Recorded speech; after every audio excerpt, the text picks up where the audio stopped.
Media Doktor, sağlığın varlığındır. Hər vaxtınız xeyir olsun. Media FM-in efirində Media Doktoru dinləyirsiniz. Yaxın bir saat ərzində sizinlə mən Sona Bunina və həmsöhbətim olacaq təbii ki. Çox vaxt itirmədən həmsöhbətimi də sizə təqdim eləyəcəm. Kim bizi hardan izləməsindən asılı olmayaraq sükan arxasında əyləşən bütün sürücülərimizə açıq yol arzulayıram və mənzil başına sağ-salamat çatasız deyirəm. Bugün nədən danışacağıq? Onkoloji məsələləri müzakirə eləyəcəyik. Odur ki, diqqətli olun. Bugün mənim həmsöhbətim Milli Onkologiya Mərkəzinin dəyərli mütəxəssisi, bizim o insanların yaxşı həkim axtardıqları məsələ var ha. O yaxşı həkimlərdən biri studiyamızın qonağıdır. Könül Mərdanova qonağımızdır. Cərrah onkoginekoloq. Doktor xoş gəldiniz. Xoş gününüz olsun. Necəsiz? Yaxşı, siz Doktorumuz necəsiz? yorğun, arğın, əməliyyatdan çıxıb gəlib studiyamıza. Doktor, yaxşıdırmı hər şey? Hər şey yaxşıdır. Sizin enerjiniz məni o yorğunluğumu aradan qaldırmalıdır. Sonra xanım, suallarınızı başlayın, mən oyanım. İnşallah oyanaq doktor və mən düşünürəm ki, həkimin yorğunluğu o zaman çıxır ki, əməliyyat çox yaxşı keçir, pasiyent özünü yaxşı hiss eləyir və doktor dedi ki, fərqli bir vakada bu dəfə əməliyyat etdiyimiz süd vəzi ilə yanaşı uşaqlıqda da problem yaranıb və biz hər ikisini əməliyyat etmişik. Elə oradan başlayaq doktor. Keçirdiyiniz əməliyyatdan danışaq. Bugünkü əməliyyatımız elə kolleqamız idi. Sağ olsunlar ki, güvənirlər, gəliblər və biz cərrah əməliyyat elədik. Pasiyent süd vəzi xərçəngi hormon pozitiv olan bir pasiyentdir və bilirik ki, süd vəzi xərçəngi əgər hormon pozitivdirsə, onlar uzun müddət 5 il, 10 il müddətində estrogen reseptorlarının blokatorlarını qəbul edirlər ki, yəni xəstəliyin residivi, metastazı, yenidən nüks etməsi baş verməsin. Ona görə xüsusi dərmanlar içirlər və yəqin bizi dinləyənlər bilir, bu dərmanı qəbul edənlər, eləməyənlər üçün də populyar bir addır, Tamoxifen adında bir preparatdır və bu preparat necə süd vəzi xərçəngin yaranma riskini aşağı salırsa, estrogen reseptorlarının blokadırıdırsa, endometriya, uşağlığın daxili qatına, adət verən qata belə deyək, xəfif estrogen təsiri göstərir. Yəni, eyni təsir olur. Estrogenlər də bildiyimiz kimi endometriyanın qalınlaşmasına istər reproduktiv dönəmdə, istər postmenopauzal dövrdə əsas etioloji faktor hiperestrogeniyyadır. Yəni estrogenin çoxluğu endometriyanın qalınlaşmasını verir və qarşılıqsız estrogen olduğu halda. Nəzərə alsaq ki, postmenopauzal dövrdə olan bir xanımdır, yəni süni yolla adətlərini dayandırmışıq ki, estrogenlər və progesteronlar fəaliyyət göstərməsin. Bir də tamoxifen veririk ki, reseptorları blokada edək. Eyni anda həmin blokad elədiyimiz dərman endometriyanın daxilinə estrogen təsiri göstərir, yəni progesteronsuz bir təsiri var. Bu da endometriyanın qalınlığını verir. Hər bir halda dərhal biz böyük cərrah əməliyyatlar edirikmi? Yox. Təbii ki, bu bütün dünya praktikasında Azərbaycanda da belədir. Bəzən olur ki, eyni anda 2 cərrah əməliyyat icra edə bilir. Yəni hormon pozitiv süd vəzi xərçəngidirsə, əgər süd vəzlərinin cərrah əməliyyatı icra olunursa, həmin anda overlərin götürülməsi, yəni biz hormonların bədəndən xaric olmasında pasiyentə təklif edə bilirik və yaxud da ki, biz bunların hamısını pasiyentlə danışırıq. Çünki bizim əsas missiyamız nədir? Bu hormonlar süd vəzi toxumasına və süd vəzi estrogen, progesteron reseptorları olan orqanizmdə olan bütün toxumalara, qaraciyər, ağciyərə, sümük toxumasına yəni stimulyasiya verib orada xəstəliyin yaranmasını qaldırmasın. Ona görə biz həm hormonları kəsməliyik, həm o reseptorları bağlamalıyıq, belə deyək də. Ona görə pasiyentlə hər tərəfli danışılır. Yəni biz yumurtalıqları da götürüb, eyni anda uşağı da götürüb ki, gələcəkdə içəcəyiniz o dərmanlar periferik estrogeni baskılamaq üçün istifadə elədiyimiz tamoxifen, yəni reseptor blokatorları endometriya qalınlıq gələcəkdə verə bilər. Yəni biz reproduktiv orqanlarda götürə bilirik eyni anda. Amma bu xanımda biz dəfələrlə deməyim, konkret saydım, 2 dəfə endometriyada olan hiperplaziyaya görə, qalınlığa görə gisteroskopiya eləmişik. Artıq 3-cü dəfə olduğu üçün və dərman qəbulu hələ də davam edəcəyi üçün biz pasiyentə bu dəfə böyük cərrah əməliyyat təklif elədik və uşaqlığı tamamilə götürmə cərrah əməliyyatı. Yəni deməli, sağlamlığını nəzarətdə saxlayan insandır. Belə başa düşürəm. Ümumiyyətlə, Sona xanım, mən sizə bir söz deyim. Çox statistik rəqəmlərə baxsaq, onkoloji xəstələrdən çox çox az bir qismi müalicədən sonra öz sağlamlığına belə deyimdə ciddi yanaşırlar. Laqeyd yanaşanlarımız çox azdır. Elə pasientlərimiz var ki, bəli, məsələn, bu gün də bir pasientə baxmışam, 3 ildir yoxdur. Mən poliklinikamda yoxlanıram, hətta o sənədləri belə təqdim eləmir. Amma çox böyük əksəriyyət həqiqətən vaxtında həkimin nəzarətinə gəlir. Hətta başqa həkimlərə getdiyi halda da yazılan reseptləri belə bizlərlə məsləhət edirlər. Ən azından mənim pasientlərim belədir, ona görə. Nə gözəl. Doktor, bəzən kolleqamızdır dediniz, eləmi pasient? Bəzən həkimlərdə belə təşxislər qoyulanda, belə diaqnozlar qoyulanda insanlar fikirləşir ki, axı o həkim idi. Axı onun hər şeydən məlumatı var idi bizdən fərqli olaraq. Deməli ki, bu bir daha sübut eləyir ki, heç kəs sığortalanmayıb. Heç kim sığortalanmayıb. Ümumiyyətlə, baxın, bu suallarla mən çox rastlaşıram. Hətta efirlərdə olur ki, mənə tanınmış simalarımı soruşur ki, Kön xanım, siz özünüz yoxlanırsınızmı? Həqiqətən yoxlanıram. Və bəzən bizim həkimlərin o qədər başımız qarışıq olur ki, bir mərtəbə yuxarıda qan laboratoriyasıdır, gedib bir qan testlərini verməyə vaxtımız belə olmur. Sabah verərəm, bir gün verərəm. Bəli, belə durumlar olur. Bəziləri özünü o qədər sağlam hesab edir ki, yoxlamağa ehtiyac duymur, başı iş. Yəni o insan faktoru. Bir dəfə olur. İnsan faktoru. Biz də ondan heç vaxt peşəni özümüzə yaraşdırmırıq ki, bizdən olmaz. Peşəni qarışdırmadan deyəcəm ki, bu insan faktorudur. Bəli. Yolumuz yenə də biz bunu dəfələrlə öncəki efirlərdən danışmışıq. Bugün məsələn çox diaqnostikaya, çox skrininqə girmərik. Başqa bir mövzulara elə suallar da canlıda gəlir. Endometrial hiperplaziyalardan, poliplərdən suallar gəlir. Elə doktor cavablandıraq. Canlıdan gələn sualları da cavablandıraq. Çünki elə demək olar ki, daha doğrusu uşaqlığın qalınlaşmasından danışdınız. Elə bunu da cavablandıraq. Çünki bu yaşlı xanımlarda da tez-tez görünür. Artıq menopauzaya girən cavanlarda da bəli, həm belə deyək, reproduktiv dövrdə həm olan, həm olmayan xanımlarda. Nə dərəcədə təhlükəlidir? Ən təhlükəli olanlar postmenopauzal dövrəmdədir. Mən bunu dönə-dönə deyəcəm. Çünki overilərimiz bizim sönüb. Bu deməkdir ki, bir hormon ifrazımız yoxdur. Bəli. Hər zaman biz estrogenlə, progesterondan danışanda qeyd edirik ki, əsas mənbə yumurtalıqlardır. Amma yumurtalıqdan başqa digər toxumalarda da ifraz oluna bilər, xüsusən böyrək üstü vəzilərdə, piy toxumasında. Amma bizə lazım olmayan estrogenin bir forması ifraz olunur. Əgər bir qadın menopoza girmişsə, yumurtalıqları fəaliyyətdə deyilsə, bəs bu qalınlaşmanı verən hormonlar hardan ifraz olunur? Yəni, deməli, patoloji bir sahə var. Xüsusən də ki, postmenopauzal dövrdə olan xanımlarımızda burada bəzi suallar formalaşa bilər. Doktor, məndə 7 millidir, 6 millidir. Bu hiperplaziya sayılırmı? Bəli, ölçülər. Əgər simptomsuz bir pasientdirsə, endometriumun qalınlığı 4-8 arasındadsa, biz follow-up dediyimiz, nəzarət dediyimiz bir dönəmə ala bilərik. Yəni, o dönəmdə... Nəzarət neçə müddətdən bir olur? İlk öncələr 3-6 ay müddətində biz ultrason müayinəsinə, ginekoloji müayinə, simir testlərimizi alırıq. Bunlar öz yerində. Əgər simptomatik xəstə varsa da, yəni qanaması var, axıntısı var. Bir pasiyentə baxmışam, bugün idi, dünən idi, bilmirəm. Deyir, 2 ildə ara sıra qanamam olur, dünən. Gəncədən gələn bir pasiyentimiz deyir, 2 il ara sıra qanamam olur, arada bir damcı qan dəyir. Deyirəm, xala, nə düşünürsən? Deyir, dedim, keçər.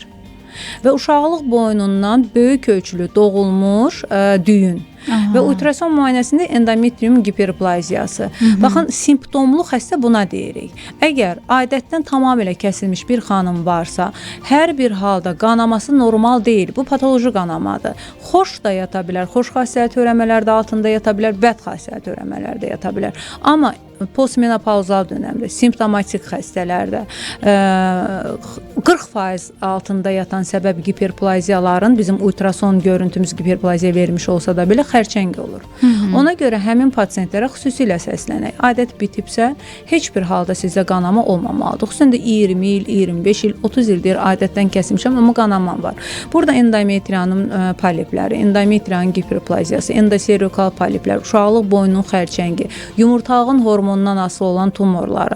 Məsələn, mənim bir pasiyent cərrahi əməliyyatlardan başladıq.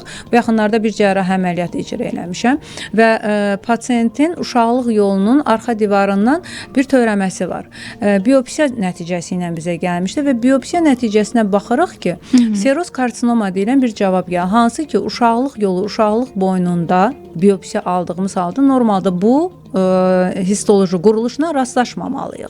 Olmalıdır yastı epitel karsinoması, olmalıdır adını karsinoma, hansı ki normal uşaqlıq boynunun üstünü örtür yastı epitel toxuması, daxilini örtür belə deyə silindrik bir epitel. Oradan əmələ gələn olur adını karsinoma, amma xarici qişasından əmələ gələn hissəsi olur yastı epitel xərçəng, skvamoz xərçəng deyirik. Bu anormal bir histoloji quruluşdur. Aydınlaşdırırıq ki, yumurtalıqlarda törəmə var. Hətta ultrason və MRT müayinəsi bunu bir borderline tumor kimi görür. Borderline nədir? Yəni xoşla bədin arasında özünü bəd kimi də apara biləcək. Aralıq bir tumorlar xoş kimi də apara biləcək. Bunu təbii ki, cərrahi əməliyyatdan sonra histoloji olaraq bizə bunu patogistoloqlar deyir. Hansı ki, bizim görünməyən qəhrəmanlarımızdır, amma bizim üçün onkologlar üçün çox-çox önəmli bir insanlardır. Əlbəttə. Buradan onları da eşidirlərsə, dinləyirlərsə canını paylaşırıq, salamlayıram. Çünki bugün də məsələn bir situasiya olub, başqa bir mərkəzdən gələn bir histoloji cavab mənə qane eləmir. Çünki biopsiya materialına HiSil yazılıb. Normalda HiSil biopsiya materialı deyil. Və buradan bir daha bizi izləyənlərə, dinləyənlərə səslənim ki, respublikamızda onkoloji mərkəzlərdə çox gözəl laboratoriyalar var. O preparatların harasa xaricə getməyini heç özünüz də istəməyin. Təklif olunanda da gəlin onkoloji mərkəzlərdə verin. Çünki o preparatların nə dərəcədə gedir, gəlir bilmirəm. Axır ki, Milli Onkologiya Mərkəzinin laboratoriyalarına tam güvənə bilərlər. Yəni pasiyentə baxırsan ki, və cərrahi əməliyyatı aldıq həmin xəstəni. O bayaq qeyd elədiyim xəstənin yumurtalıqlarında borderline kimi MRT-də görülən. Amma histoloji quruluşumuz elə gəldi, seroz karsinoma, yumurtalıqların xərçəngi, uşaqlıq yoluna metastaz. Və bu xanımımızın əsas şikayəti olub qanama. Doktor, sanki xanımlarda xroniki olaraq qanama olduğu üçün bəzən xanımlar niyəsə qanamaya həssas yanaşmır. Onsuz da bir öyrəncəlik var. Gözü də alışıb, bədən də alışıb. Elə bilir ki, yəni təhlükəli bir şey olmaz orada. Xroniki dediyimiz ona görə deyirlər adət dönəmləri. Bəli. Yəni biz menarxi gördüyü dönəmdə bir qız uşağı 12, 13, 14 yaşında başlayır ilk adətə və ondan sonra regular olaraq ayda bir dəfə normal aybaşı sikli görür. Sizin dediyinizdə haqq var. Yəni bunlar bu qanamanı gördükləri üçün müəyyən bir müddətdən sonra, amma çox təəssüf olsun ki, bunu xəstəliklər artıb və günümüzdə də bu da sevindirici bir haldır. Bu qədər maarifləndirmə var. Yəni radioda maarifləndiririk. Baxın, deyirsiniz ki, Kön xanım yorğun, Qaçaqovla gəlib. Həqiqətən, mən sizə təşəkkür edirəm. Bəlkə siz bizi, necə deyim, təkid eləməsəz ki, Kön xanım mütləq gəlin onkoloji mövzularda bizim efirimizdən insanlarımıza səslənin.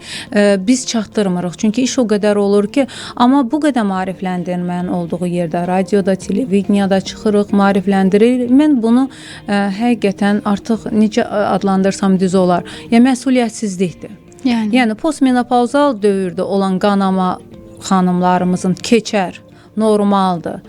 Yəqin təzyiqim qalxdı.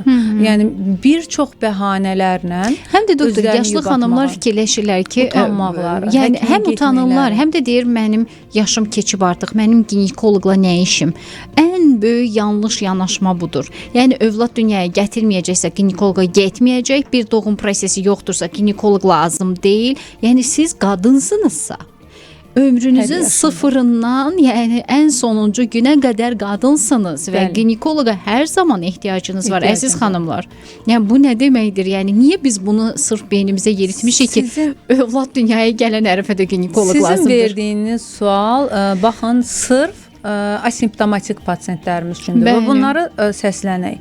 Yəni mən artıq menopoza girmişəmsə, hər şeyim normaldırsa, çox gözəl, nə yaxşı, nə gözəl. Amma sizin 2 ildən bir ən azından, ildə bir dəfə yaxşı olar, bir ginekoloqa getməyiniz, bir süd vəzlərinizi yoxlatmağınız, ümumi bir ultrason müayinəsindən keçməyiniz, minimal qan testlərini verməyiniz, 69 yaşa qədər simir testlərini davam eləməyiniz məcburidir. Bunu biz demirik. Bunu bütün dünya deyir. Niyə görə mən getməliyəm? Başa düşürəm, siz indi bunu hələ də qəbul eləmirsiniz, amma tibb bunu qəbul eləyib də icra da eləyir. Yəni, həm də ki, doktor, bir şeyi yaxına qoymaq İstəməmək o demək deyil ki, o hadisə baş verməyəcək. Amanın günüdür onkologiya sözünü demə. Amanın günüdür. Məsələn, hətta doktor deyir ki, get onkoloji mərkəzə müayinə olun. Yox, qapısından girmərəm. Dəfələrlə eşitmişəm bunu. Allah tək ki, heç bir xanımı bununla sınamasın. Söhbət o deyil. Bəli. Amma sizdə belə bir xəstəlik başlayıbsa dayanacaq deyə bir şey yoxdur. Yəni əksinə inkişaf edəcək. Vaxtında üstünə kənara çıxmış bir hüceyrə var. Yəni, o günü gündən toparlanır. Təbii ki. Media Doktor davam edir. Media Doktoru dinləyirsiniz. Biz davam edirik. 105.5 FM-in efirində Media Doktoru dinləyirsiniz. Sizinlə mənəm Sona Bunina, mənim həmsöhbətim isə Milli Onkologiya Mərkəzinin dəyərli mütəxəssisi cərrah onkoginekoloq Könül Mərdanovadır. Bir çox məşhurlarımızın ondan müalicə aldığı, çoxlu sayda xanımların əlindən şəfa tapdığı bir həkimimiz bugün studiyamızın qonağıdır. Adətən insanlar Azərbaycanda çox məşhur bir sualı var axı, yaxşı həkimdir. Yaxşı həkimin biri bugün studiyamızdadır. Əziz xanımlar, əgər hər hansı bir narahatlığınız varsa, şikayətiniz varsa, ümumiyyətlə ginekoloji sahə ilə bağlı bir gedim yoxlanım deyən xanımlar varsa, bax Könül xanım sizin sözün əsl mənasında seçə biləcəyiniz mütəxəssislərdəndir və rahatlıqla öz sağlamlığınızı ona həvalə eləyə bilərsiniz. Doktorumuz dedi ki, ağır bir əməliyyatımız var idi, əməliyyatı elədim, gəldim studiyaya. Elə suallarımızı da həmin pasiyentin üzərindən başladıq. Çünki doktor dedi ki, əvvəlində süd vəzi təşxisi var idi, diaqnozu qoyulmuşdu, orada problem var idi. Ardından biz deyir, uzun müddətli izləmədən sonra uşaqlıqda vəziyyətin yaxşı olmadığını gördük və gələcəkdə daha bir onkoloji əməliyyatdan qorumaq üçün orqanları götürmə məcburiyyətində qaldıq. Əslində bu bir yandan insanı sevindirir ki, həmin xanım hər hansı bir belə deyək yayılmış xərçənglə gəlmir, hər hansı bir daha ağır vəziyyətlə gəlmir. Kəş ki, xanımlarımızın hər biri bu qədər sağlamlığına diqqətli olsa, bu qədər ehtiyatla yanaşsalar. Çünki doktorlar vaxtaşırı müayinələrdə belə halları öncədən belə deyək, önləyə bilirlər. O sığortalaya bilirlər xanımlarımızı ki, artıq bizim müalicələrimiz nəticə vermir, gəl daha radikal addımlar ataq səni qorumaq üçün. Bu təkcə bizdə Azərbaycanda deyil, bu təkcə sadə vətəndaşlarla baş vermir. Biz dünyada bir çox məşhurların belə öz səhhətini qorumaq üçün, xərçəngdən qaçmaq üçün və irsiyyətində olduğu üçün belə radikal addımlar atdığını, belə radikal əməliyyatlara getdiyini görürük. Yəni insanlar deməsin ki, niyə gəldi bu məni tapdı? Heç birimiz sığortalanmamışıq. Hətta doktorumuz dedi ki, bugün əməliyyat etdiyim insan öz kolleqamdır. Yəni o da bir həkimdir. Allah ona da can sağlığı versin. Və həkimlərimiz bizim xalqımızın sağlamlığının keşiyində duran əskərlərdir.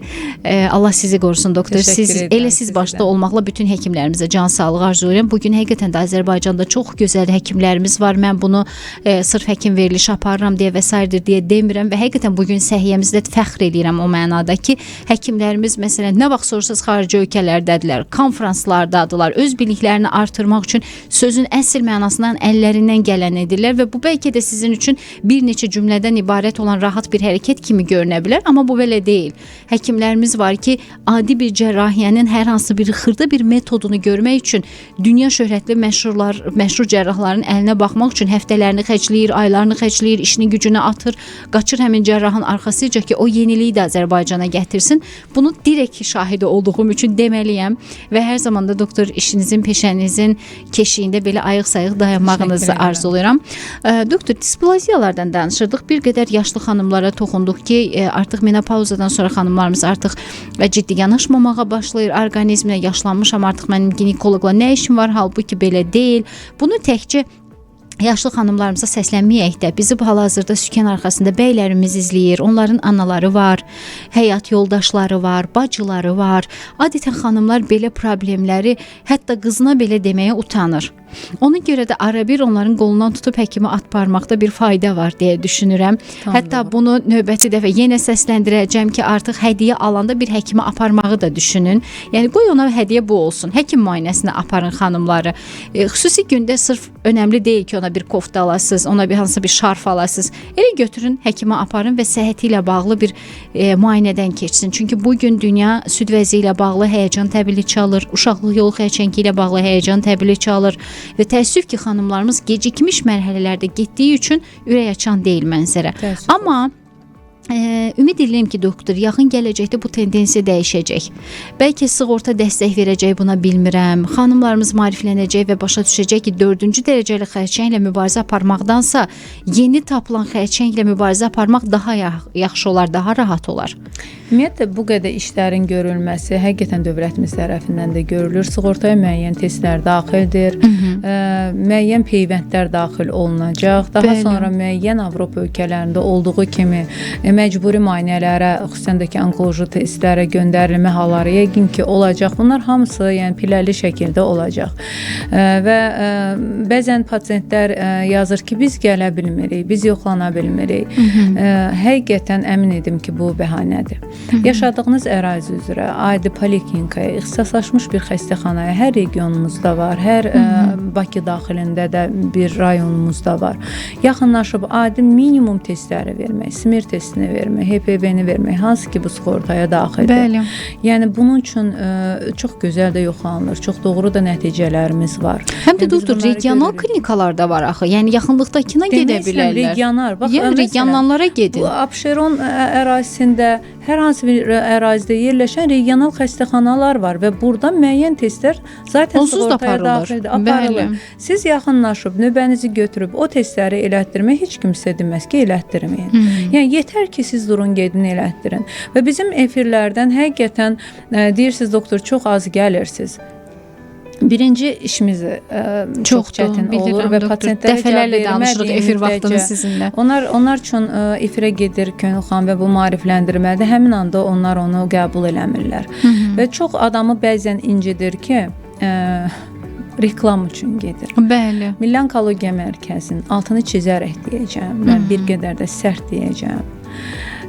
Bunu izləyən əhalimizdə, izləyən savadlı insanlarımızda, izləyən kolleqalarımızda, izləyən bir çox insanlarımızda, istəyər media işçiləri də Milli Onkologiya Mərkəzinin heç bir reklama illər boyu icazəsi olmayıb. Ehtiyacı olmayıbdır. Və bizim heç bir zaman efirlərdən çıxıb heç bir maarifləndirmə işi son 7-8 il müddətində aparmışıq. Doktor, bunu direkt təsdiqləyə bilərəm. Çünki 12 ildən çoxdur ki, həkimlərlə işləyirik və hətta müəyyən bir sahə ilə bağlı ciddi söhbət aparacağıqsa, yəni dövlət səviyyəsində bir tezislə bağlı danışacağıqsa, mütləq yadımıza onkologiya mərkəzinə həkimləri düşüb və kollektivimiz həmişə çalışıb ki, onkologiyadan çağıraq həkimi və bunun üçün əvvəllər o qədər əziyyət çəkirdik. Rəhbərliklə danış, onlara bir çıxış tap, filan sahədən bizə həkim lazımdır, çox xahiş edirik, filan efirə göndərin və axır ki sevinirdik. Gəlir, həkimin vaxtı var. 19 ildə onkologiyada çalışan, şöni xəstəliklərin diaqnostikası və müalicəsi şöbəsi Respublikada ilk, tək uşaqlı boyun patologiyalarına məşğul olan bir şöbədə ilk gündən çalışan bir həkim kimi deyirəm. Biz efirlərə 2018-ci ildə ilk dəfə mən Həkimsən efirinə çıxmışam İlhamə Bədəlova ilə. Heç indiyəcən efirə də baxmamışdım necə olub. Bir açdım, baxım görüm mən hara gedirəm. Nətər bir formatdır. Nə baş verəcək orada? Kolleqamı da salamlayıram buradan. Mən də həqiqətən Sonraxan müəyyən bir dönəm elə bir vəziyyət yarandı ki, onkoloji mövzulara bir acılıq yarandı. Özəl klinikaların birdən yarandığı, hər kəsin hər bir nə bilim müayinə metodlarını bilib-bilmədən olunduğu bir dönəmdə bizim doğruları, düzgünləri deməyimizə ehtiyac oldu. Və mənim yox, yenə də deyirəm, Milli Onkologiya Mərkəzinin heç bir həkiminin, heç bir belə deyim, çıxdıq, danışdıq, mənə xəstə gəlsin deyə bir reklama ehtiyacı yoxdur. Sizlər üçün çıxırıq. Suallarınız onkoloqa verilir. Onkoloq isə doğrusu, düzgünü nədirsə cavab verir. Onu kitabda da eyni qaydada oxuyarsınız.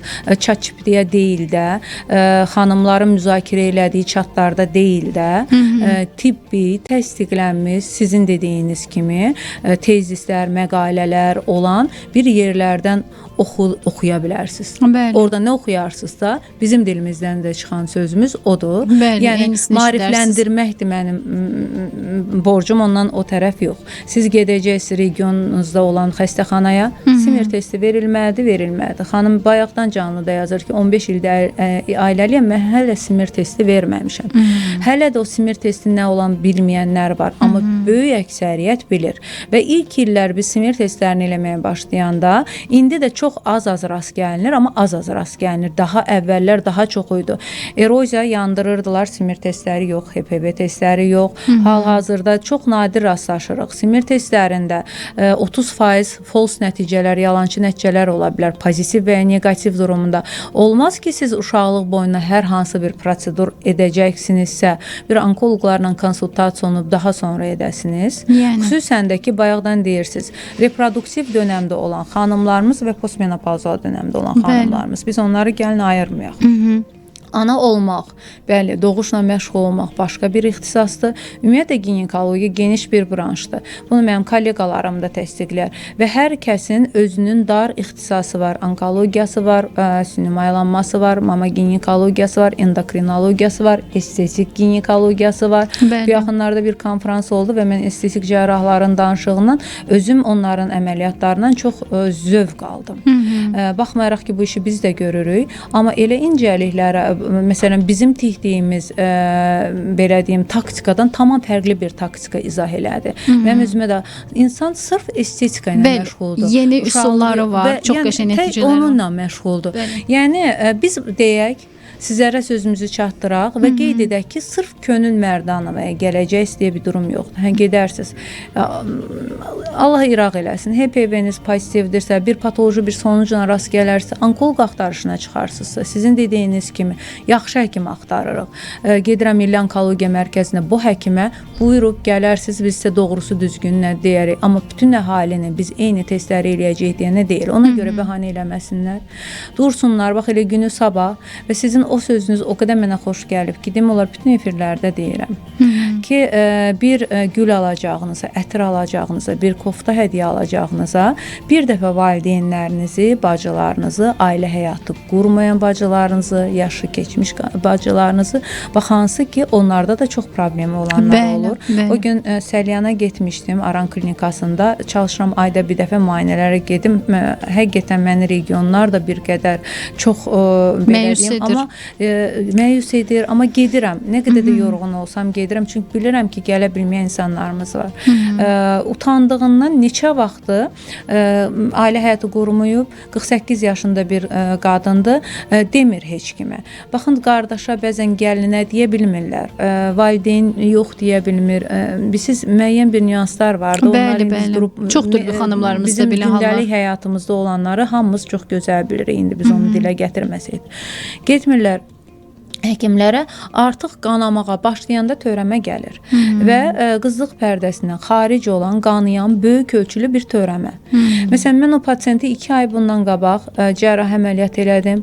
Xüsusi endoskopik, biz ona rusca deyəcəm, detka alətlər deyir, uşaq yəni diametrində deyirik də, bu bizim bir sözümüzdür özümüzün arasında. Diametri çox kiçik olan endoskoplarla həmin polipi götürəndən sonra servikal kanala qızlıq pərdəsi bildiyimiz kimi tam olmur. Ortasına bir dəlik olur ki, mens qanı xaric ola bilsin. Biz həmin kiçik mikro alətlərlə oradan daxil olmaqla polipin endometrial yerləşmiş kökünü də rezeksiya elədik. 2 aydan sonra kontrolümü edirəm. Qızlıq pərdəsi zədə almadan, endometrial boşluqda, ultrasonda bir patologiya olmadan. Baxın, bunlar bizim reallıqlarımızdır. Qız evladları, təəssüf olsun, o gün bir yenə də Səlyanda bir nənə nəvəsini gətirib ki, bizi qorxudurlar ki, burada infeksiyadır. Uşağı gətiribdir ki, bunda bəzi axıntılar olur. Görürsən ki, ultrason müayinəsində artıq follikullar yetişməyə başlayır və follikullar yetişdiyi halda qız evladlarından, daha yetişmiş qadınlardan fərqli olaraq endoservikal toxuma uşaqlıq boyunun porsiyo vaginalis dediyimiz xarici hissəsinə doğru yerləşmiş daha çox olur, ölçüsü daha çox olur və daxili toxuma hər zaman seli ifraz edir, amma xarici toxuma ifraz edəmir. Mən adətən onu izah eləyəndə bəlkə də indi nə dərəcədə düzgün olacaq o izah eləməyin. Baxın, bizim üzlərimizdə hamardır. Bunu yəni biz belə ana bətnində inkişaf eləyəndə belə boru bir vəziyyətində oluruq. Və həmin bu dəri gəlib selikli qişaya, uşaqlıq yoluna və ağız psixoloqdan keçib bir qatını itirir. Amma incəlir, nazik, yas, amma bu dəridir dediyimiz, hamar, özündən seli ifraz eləməyən. Amma silindrik epitel özündən seli ifraz edir. O da daha çox bayıra doğru yerləşdiyi üçün qızlarımızda seli ifrazı daha çox olur. Folikular yetişməyə başlayanda, hormonlar ifraz olmağa başlayanda buradan seylik gəlir. O seylik şəffafdırsa, qoxusuzdursa, qız uşaqlarına narahatçılıq vermirsə, xanımlar onu həkim gəzdirib, infeksiya analizləri verib, uşaqlara lüzumsuz antibiotiklərə getməyin. Bax, bunlardan da danışaq qoyun. İkinci bir məsələ, qız uşaqlarının anatomik quruluşu ilə böyük yaşlı xanımların anatomik quruluşu eyni deyil. Aralıq deyilən bir hissə var. Uşaqlıq yolundan ana kanal arasında olan hissə. Onlar qız uşaqlarında daha qısa olur. Qoy valideynlərimiz, xanımlarımız bizi izləyirsə bilsinlər. Bəli. O qısa olduğu bu da infeksiyanın olmasına qaydalarına düzgün riayət eləsələr. Məsələn, qız uşaqlarını siz arxadan önə doğru yeyə bilmərsiniz. Çünki yoluxdurursunuz və ora bağırsaq infeksiyaları düşdüyü üçün belə bir disbakterioz ola bilər. O axıntının rəngi dəyişə bilər. Yəni dərhal antibiotiklərə getməyin. Və o axıntı yığılır, cinsiyyət dodaqlarının yanında qalır və deyirlər ki, uşaqda nəsə infeksiya var. Baxırsan, uşaq tərtəmiz kimi normal folikular yetişməyə başlayıb, bu selitdir.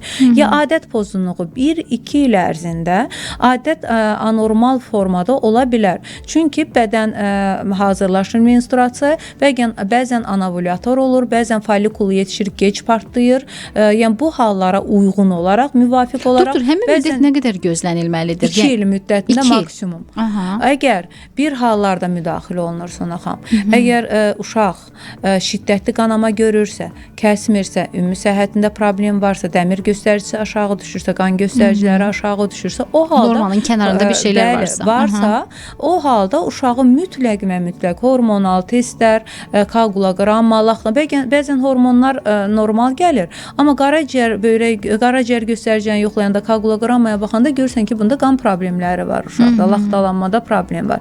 Ona görə bu iş üzrə də, baxın, bayaqdan ginekologiya geniş branşdır deyirəm, ginekologiyanın pediatriyası da başqa bir mövzudur. Mən marağa, ümumiyyətlə, mən onkoloq olduğum üçün məcburam endokrinologiyasını bilməyə. Çünki onkoloji tumorların çoxu endokrinoloji problemlərdən irəli gələn, maddələrin mübadiləsiz pozuntularından əmələ gələn, genetikanı ən azından biz azdan çoxdan bilmək.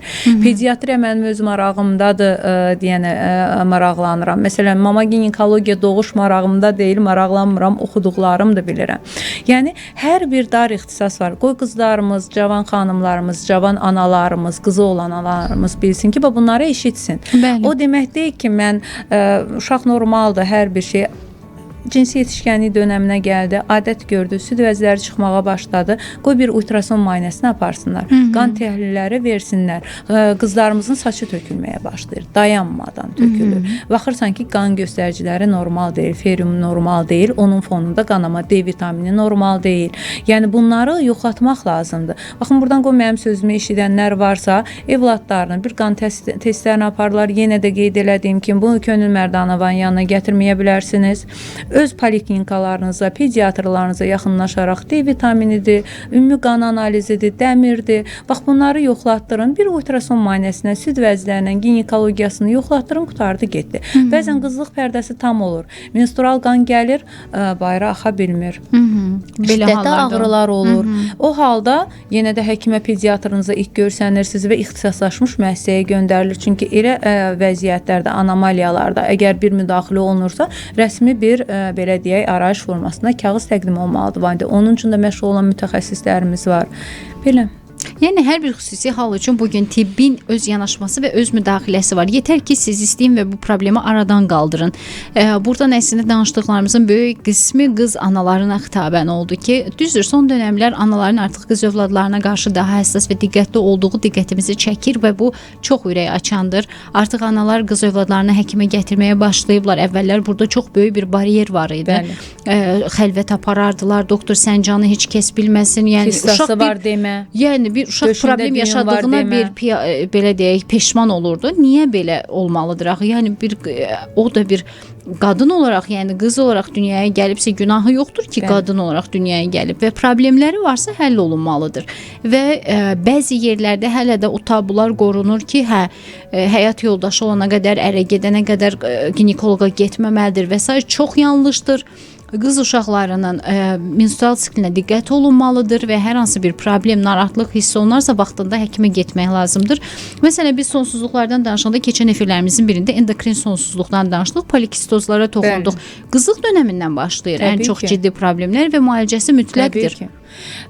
Son xanım çox doğru bildirdiniz, amma mən düşünürəm ki, bizim ginekoloq anlayışımız həkimə getdim, ginekoloji kresloda baxacaq kimidir, elə bil. Bəli, mənzərə odur. Amma mən bayaqdan danışdığım odur ki, pediatriyanın da ginekologiyası var. O demək deyil ki, o sizə kresloyu qaldırıb normal qadına baxan kimi baxacaq. Yəni bu düşüncədən artıq bir uzaqlaşaq.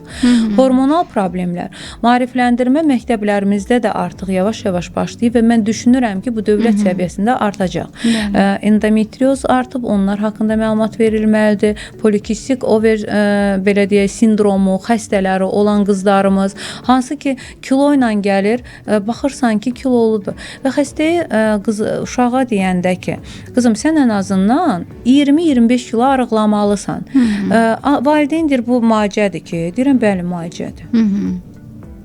Yəni siz kilo vermədiyiniz, problem olaraq görmürlər. Artıq siz bizim axı hormonla yüklüyürsünüz. Pi toxumasından ifraz olunan hormon mənim bədənim üçün artıqdır. Əlbəttə. Yumurtaqlar kifayət edir. Xəstəlikdən problemdən başqa bir şey yaratmayacaq. Yəni polikistik bəli, over, hansı ki hormonal pozğunluğu olandı, sonsuzluğa gətirən bir belə deyim məsələdir. Çox vaxt belə pasiyentləri qeyd edirlər ki, bunlarda xərçəng olur. Xərçəng olmur. Sadəcə bununla xərçəngin risk faktorları eyni olduğu üçün həmin bədəndə xərçəng yaranma riski çox olur. Necə ki çünki fonda problem var axı. Problem var. Bəli, hormonal problemlər var.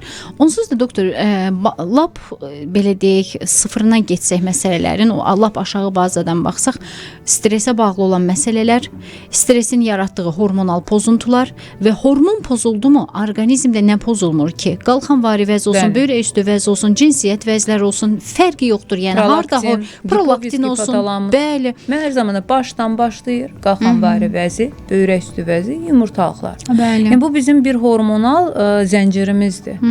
Və vacib zəncirdir. Vacib bir zəncirdir. Orqanizmi idarə edən əsas humoral yolla. Yəni humoral nədir? Su ilə idarə olunmuruq.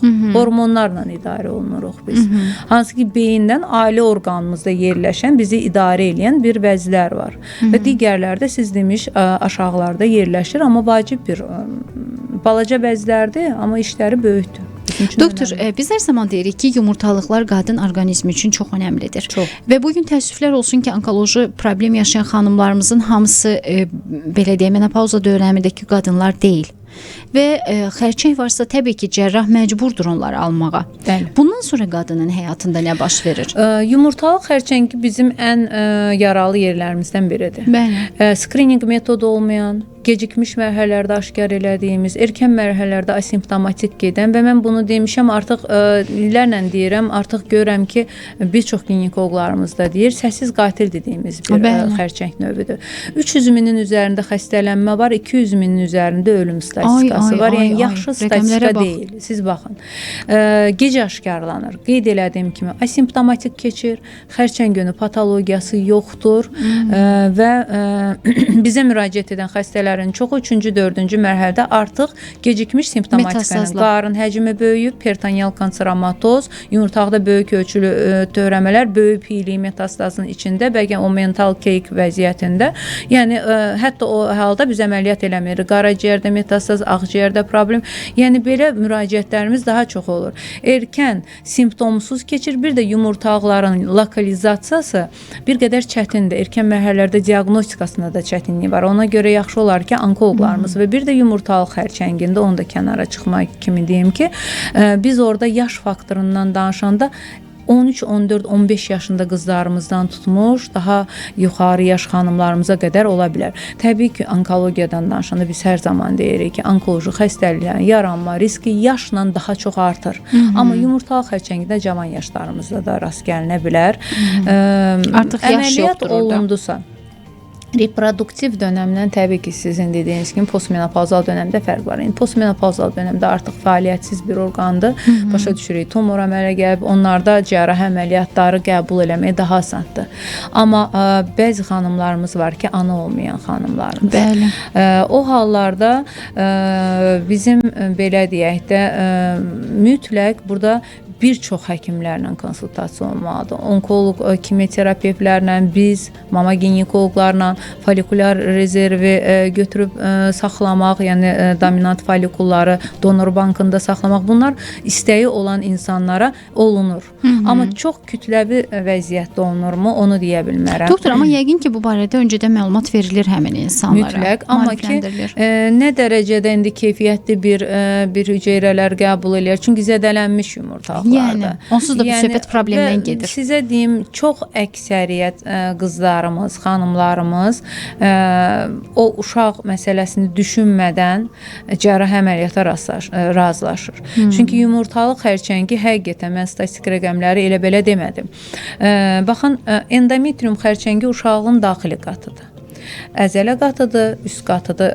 Burada özünü daha erkən biruzə verir və endometrium xərçəngini daha çox birinci mərhələlərdə aşkar edirik. Yumurtalığı 3-cü, 4-cü mərhələdə. Və yumurtalıqlar heç bir qutu ilə, mən hər zaman deyirəm ki, endometrium xərçəngi elə bil ki, qutu ilə örtülübdür. Hələ onun yayılması, əzələ qatın keçməyi, seroz qata keçməyə vaxt var. Yumurtalıqlara metastaz verməyi, peritoneal kanseromotoz verməyi. Baxmayaq ki, ağırlaşır, amma əlamət yoxdur. Rastlaşdığımız durumlar olur. Görün, insan nə qədər özünü yubadır, qanaya gəzir ki, bu endometrium xərçəngi yumurtalığa da metastaz verir, qarın boşluğuna. Elə durumlarımız olur. Nadir olsa da varımızdır. Amma yenə də erkən özünü biruzə verir. Yumurtalıqlarda isə onu örtən bir kapsulası yoxdur. Səthində daha çox əmələ gəlir və əmələ gəldiyi üçün, baxın, yumurtalıq xərçəngi digər xərçənglərdən fərqli olaraq bir də implantasyon metastazı verir. Yəni, ətraf toxumalara sıçrayışlar verir də, loro dildə deyim. Yəni, limfagen, gematogen və implantasyon metastazlar verir və müalicəsi çətindir. Media doktora dinləyirsiniz. Biz davam edirik verilişimizin sonuna dəqiqələr qala. Bir daha vurğulayım, bizə yenicə qoşulan dinləyicilərimiz varsa yenə də suallarınızı eşitməyə hazırıq. 055 999 1055 canlı efirimizin nömrəsidir. Birbaşa dalğamızı suallarınızı ünvanlaya bilərsiniz. Doktorla əlaqə saxlamaq istəyənlər isə 055 163 01 89 nömrəsi ilə əlaqə saxlaya bilər. Doktorumuz Milli Onkologiya Mərkəzinin dəyərli cərrahı onkoginekoloq Könül Mərdanovadır. Biz bugün qadınlarda, eyni zamanda qızlarımızda yaranan ginekoloji problemlər, xüsusilə də onkologiya gətirə biləcək, nəticəsi onkologiya ilə bitə biləcək xəstəliklərdən danışırıq və doktorumuz həmişə bu sırada belə deyək, ağlında olan o maarifləndirmə ilə bağlı, çatdırmaq istədikləri ilə bağlı fikirlərini də həmişə səsləndirir. Sizin də suallarınızı cavab verə bilər və Könül xanımın hər zaman dediyi bir söz var ki, deyir, mən demirəm ki, mənim yanıma gəlin, amma vaxtında müayinələrinizə gedin, gecikməyin. Elə bir vaxta gəlin ki, biz üzümüz gülə-gülə hər şey yaxşı olacaq sözünü sizə deyə bilək. Bu çox önəmli bir məsələdir. Doktor, mən bayaq belə bir sual verdim ki, yumurtalıqlar götürüldükdən sonra gənc xanımın həyatı necə davam edir? Çünki biz bilirik bu kalsidir, yəni qadınların sümüyüdür, dəri problemləridir, eyni zamanda gözəlliyidir. Yəni qadını qadın edən bir orqanı biz onun əlindən alırıqsa, sonrası necə olur? Doktor, həmin xanımlar artıq dərmanlardan asılı bir vəziyyətdə mi qalır? Ya necə olur? Onları necə idarə edirsiniz? Bayaq onda mən bu sualı belə vermək istədiyinizi tam anlamamışam. Bəli. Hormonlar əgər bədəndən xaric olunursa, reproduktiv dönəmdə, yəni adət görən normal bir insanlardan xaric olunursa, sizin dediyiniz o əlamətləri, klimakterik əlamətləri daha erkən yaşayırlar. Hansı hormonlar ki, sümük dayaq sisteminə, ürək-damar sisteminə, dərimizə, dərinin elastikliyinə, hər biri saçımıza, dırnağımıza, hər bir belə deyim toxumamıza müsbət təsir edən bir hormonları bədəndən xaric edirik, uşaqlıq yoluna və burada başlayır əlamətlər. Sizin dediyiniz kimi kütləvi surətdə sümükdən belə deyək kalsin xaric olmağı baş verir. Sizin dediyiniz osteoporoz halları ola bilir. O zaman baxsaz ki, postmenopauzal dövrdə xanımların boyu bir qədər belə deyim balacalanır, kiçilir. Ürək-damar problemləri daha çox rast gəlinir postmenopauzal dövrdə. Çünki bizim damarların daxilində reseptorlar olduğu üçün bizi qoruyur belə deyək. Amma olmadığı hallarda ürək-damar problemləri artır, piylənmə artır. Çünki bədən o hormonları istəyir axı. Başlayır piy toxumasını çoxaltmağa. Xüsusən süd vəzlərində qarın nahiyəsinə baxsalar, qarın tipli, kürəkdə daha çox piylənmə baş verir. İsti basmalar, nevroloji əlamətlərin olması, əhvalın bir neçə dəfə dəyişməsi, yuxunun pozulması, cinsi əlaqə zamanı quruluğun olması. Deməli, bunları aradan qaldırmaq bəli, vacibdir, önəmlidir. Klimakterik əlamətlər varsa aradan qaldırılmalıdır. Keçək hansı dərmanlarla qaldırılmalıdır? Mütləqmi hormonal terapiyalara getməlidir? Yoxsa simptomatika ilə belə deyək, aradan qaldırmaq lazımdır? Mütləq deyilən bir şey yoxdur. Ümumiyyətlə, pasiyentin bütün hormonal testləri, baxın deyirsiniz, doktor, kalsi çatışmır, bunlar olur. İnandırım sizi ki, onları yoxlatmadan hər hansı bir preparatları qəbul edənlər var. Kalsini yoxladırsan, qanda normaldır. Amma kalsi içir. Bəli, sümük testlərinə aparırsan, sıxlığına baxırsan, normaldır. Amma dayanmadan kalsi içir. Lazımdır mı bu preparat? Sizə lazım deyil. Əgər heç hormonal statusunda bir dəyişiklik yoxsa, xanımın ciddi sürətdə bir klimakterik əlamətləri yoxdursa, süd vəzləri mütləq yoxlanmalıdır, bunu inkar eləmiş olmayım. Süd vəzləri yoxlanmadan heç bir preparatlara getmək olmaz. Bəzən bir fazalı, bir tərkibi olan preparatlardan istifadə olunur. Bəzən iki tərkibi olan estrogen, progesteron tərkibli dərmanlardan istifadə olunur. Amma yenə də deyirəm, xəstə tam yoxlanandan sonra, mütləq simir testlərimizin nəticəsini görəndən sonra istər yerli hormonal müalicələr, istər əhəb formasında hormonal müalicələr aparıla bilir. Bəzən gel formasında biz yazırıq. Bəzən isə ehtiyac olmadığı halda görürsən ki, bu nevrogen mənşəlidir. Yüngül preparatlarla simptomları aradan qaldıran, o ən çox populyar olan soya preparatları ilə, sakitləşdirici dərmanların qəbul olunması, D vitamininin qəbul olunması, maqneziumun qəbul olunması, gecə yuxusuzluq varsa melatoninin təyin olunması, belə simptomları aradan qaldırmaqla xanımlarımızı vəziyyətdən çıxarda bilirik. Heç hormonal preparatlara getmirik. Amma çox ağır vəziyyətlərdə bəli, hormonal preparatlar xəstə tam müayinə olunduqdan sonra aparılmalıdır. Aydındır. Yəqin ki, bu məsələ ilə bağlı maraqlanan xanımlarımız da bildilər. Əslində bu dediklərimiz menopauza dövründəki xanımlarımıza da aiddir əslində aiddir. Dolayısıyla. Bəli, çünki orada əsəbilik olur və s. olur. Bəli, mütləq və bir də Son xanım bir sual verdiniz ki, xanım ömür boyu mu bu preparatları içməlidir? Xeyr. Ümumiyyətlə biz o preparatları təyin eləyəndə də müəyyən müddətdən sonra pasiyenti bir daha yoxlanışa çağırırıq. Yəni hormonal dərmanı mən gedim 5 il müddətinə qəbul edim, dayanmadan həkim təyin eləyib, elə bir anlayış yoxdur. Siz vaxtaşırı müayinələrinizdə mütləq olmalısınız. Bu arada bir daha vurğulayım. Bugün bizim studiyamızın qonağı Könül Mərdanovadır. Milli Onkologiya Mərkəzinin həkimi, cərrah onkoginekolog. Doktorla əlaqə saxlamaq istəyənlər 050 563 01 89 nömrəsi ilə əlaqə saxlaya bilər. Olsun müalicə tərəfləri, hər hansı bir ciddi narahatlığınız varsa, olsun cərrahi müdaxilələr, olsun hal-hazırda bir onkoloji şübhələr varsa, eyni zamanda irsiyyətinizdə onkologiya varsa, baxın, xalada, bibidə, anada, nənədə, atada fərqi yoxdur. Yəni əgər hər hansı bir onkoloji belə deyək, diaqnostika varsa ailənizdə, diaqnozu qoyulan insanlar varsa, o zaman çox ehtiyatlı olun, diqqətli olun və əmin olun ki, siz də vaxtaşırı həkimə gedib müayinə olunmalısınız və bu hardasa sizdə gələcəkdə xərçəng olma riskini bir qədər yüksəldir. Bunu doktorlarımız hər zaman deyir. Bu mütləq deyil, amma böyük vacibatdır ki, siz həmişə gedəsiniz və müayinədən keçəsiniz.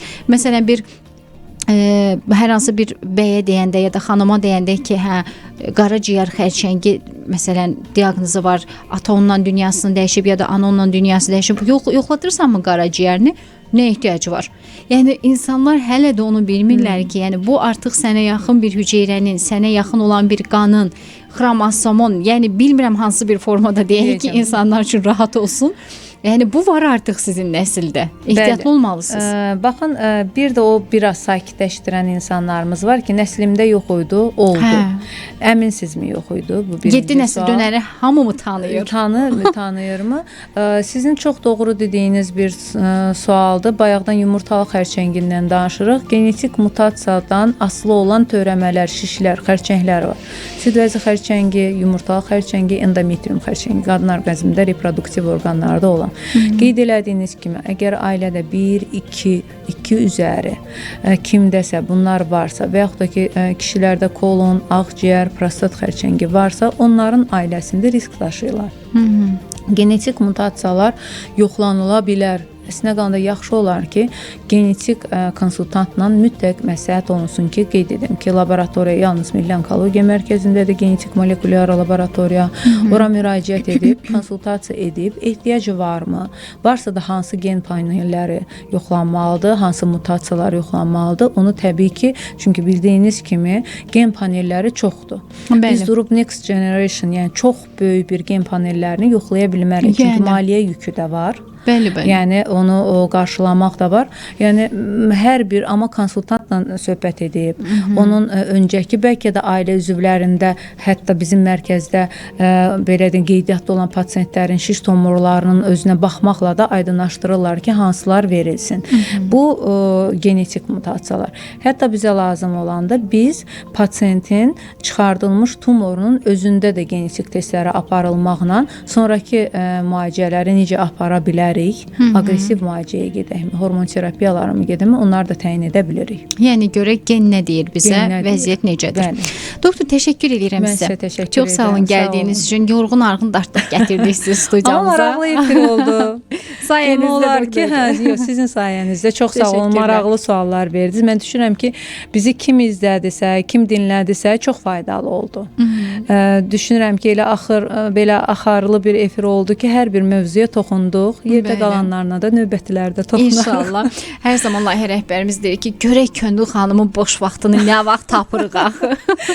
Buradan layihə rəhbərimizi də salmıram. Mən də Sədaqət sizdən xanım sağ olun, efir sağ olun. otağındadır. Doktora da təşəkkür edirəm. Bizə ayrılan zaman yekunlaşır. Siz isə özünüzə yaxşı baxın. Bugün bizimlə Könül Mərdanova idi. Milli Onkologiya Mərkəzinin dəyərli onkoginekoloqu, cərrah doktorumuz 050 563 0189 əlaqə nömrəsidir. Buyurub əlaqə saxlaya bilərsiniz. Tək ki canınıza, sağlığınıza hər hansı bir problem qismət olmasın. Tək ki özünüzü hər zaman yaxşı hiss eləyəsiniz, amma səhhətinizdə bir problem yaranarsa da həkimlərimiz sizin ixtiyarınızdadır. Özünüzə yaxşı baxın.